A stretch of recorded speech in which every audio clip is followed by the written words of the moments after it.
Hello everyone, welcome to Theory Simplified. This is lecture number 3 of our chapter Polynomials. अब तक हमने पढ़ा कि पॉलिनोमियल्स क्या होते हैं, डिग्री ऑफ पॉलिनोमियल्स के बारे में पढ़ा और हमने टाइप्स ऑफ पॉलिनोमियल्स पढ़ लिए। आज हम इन तीनों से रिलेटेड हमारी एनसीईआरटी की एक्सरसाइज नंबर 2.1 करेंगे। ठीक है, तो चलिए शुरू करते हैं।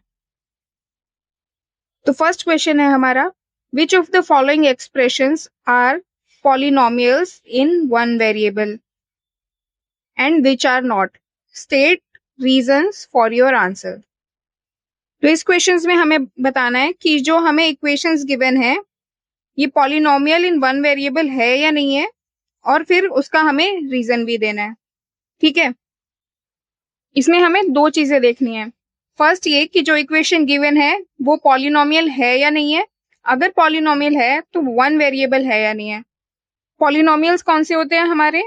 वो अलजेब्रिक एक्सप्रेशंस जिसमें जो हमारे एक्सपोनेंट होते हैं यानी कि जो पावर होती है वो होल नंबर होती है।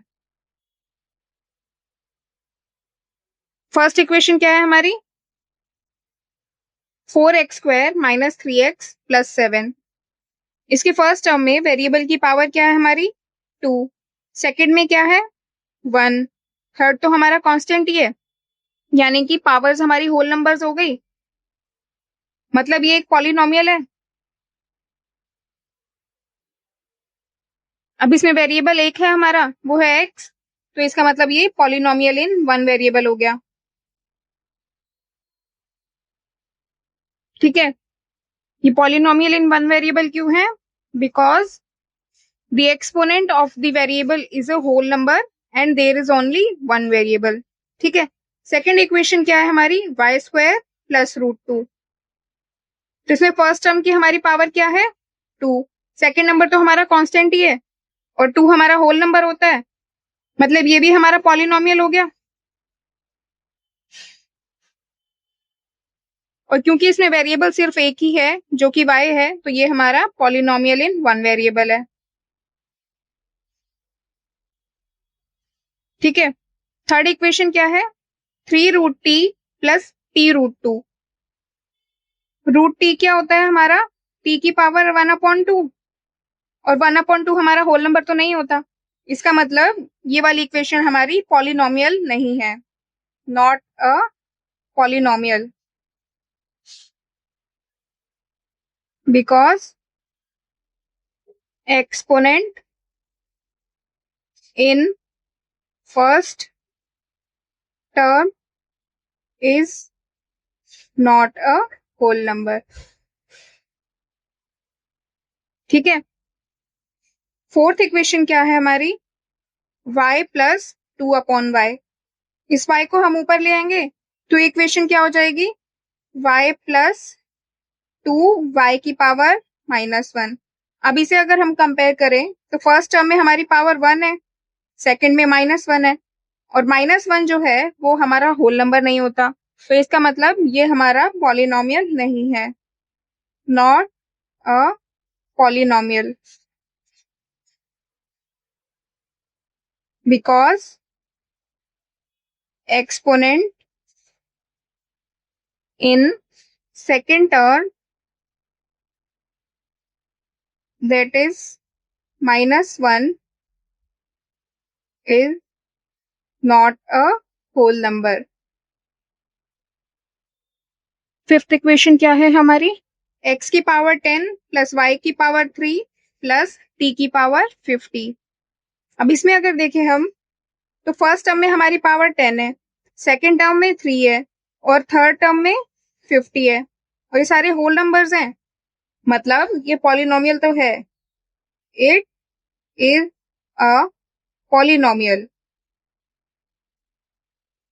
बट इसमें हमारे 3 वेरिएबल्स हैं, x, y and t, but it has 3 variables, that is x, y and t।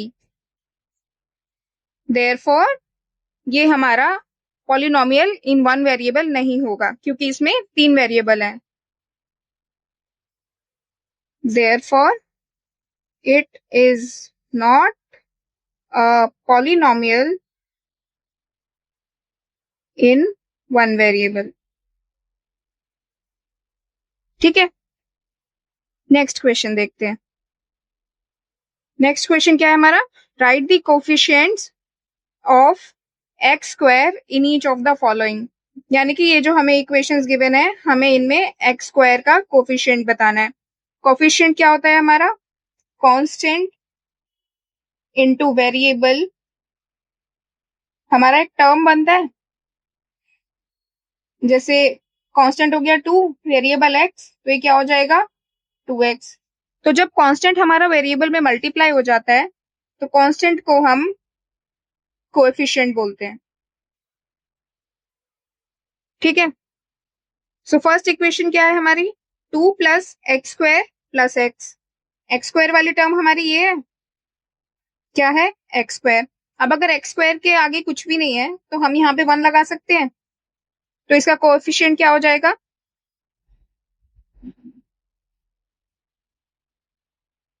1.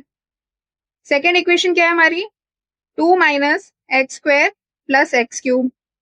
इसमें ये टर्म है हमारी. सेकेंड टर्म क्या है? Minus x square. से जब भी किसी टर्म के आगे माइनस का साइन होता है तो ये हमारा कोएफिशिएंट का पार्ट बनता है. ठीक है, अब इसके आगे कुछ भी नहीं लगा है तो हम यहाँ पे 1 लगा सकते हैं, तो हमारा कोएफिशिएंट क्या हो जाएगा? -1. नेक्स्ट इक्वेशन क्या है हमारी? Pi upon 2 x square plus x. X square वाली टर्म ये है हमारी, क्या है? Pi upon 2 x square. तो ये हमारा कोएफिशिएंट हो गया. कोएफिशिएंट क्या होगा? Pi upon 2. नेक्स्ट इक्वेशन क्या है? √2x-1. इसमें तो एक्स स्क्वायर है ही नहीं, तो इसमें हम ये जोड़ सकते हैं 0x². इसकी वैल्यू 0 होती है, तो इस इक्वेशन में तो हमारे कोई चेंज आएगा ही नहीं. अगर हम इससे ऐड भी कर दे तो हम ये ऐड कर सकते हैं इसमें. ठीक है, तो कोएफिशिएंट क्या हो जाएगा हमारा?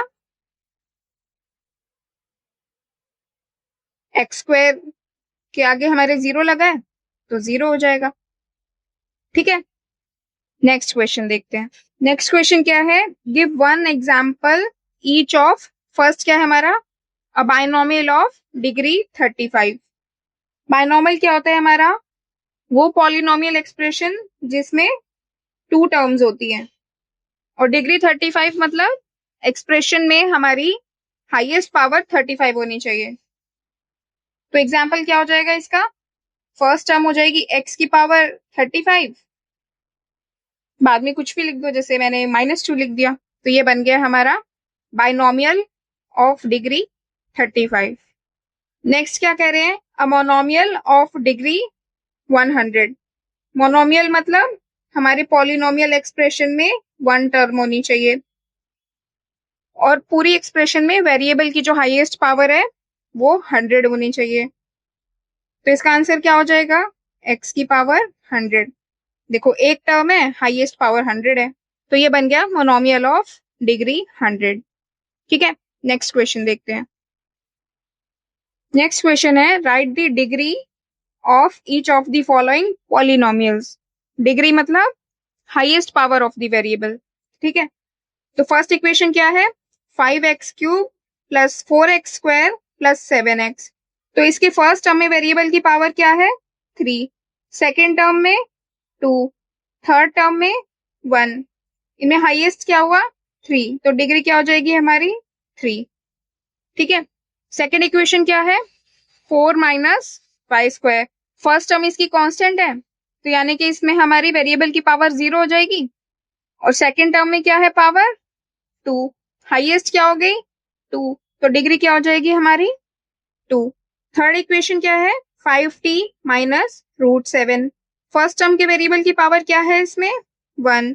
सेकेंड टर्म हमारी कांस्टेंट है, तो 0 हो जाएगी इसमें वेरिएबल की पावर. हाईएस्ट क्या है? 1, तो डिग्री क्या हो जाएगी? 1.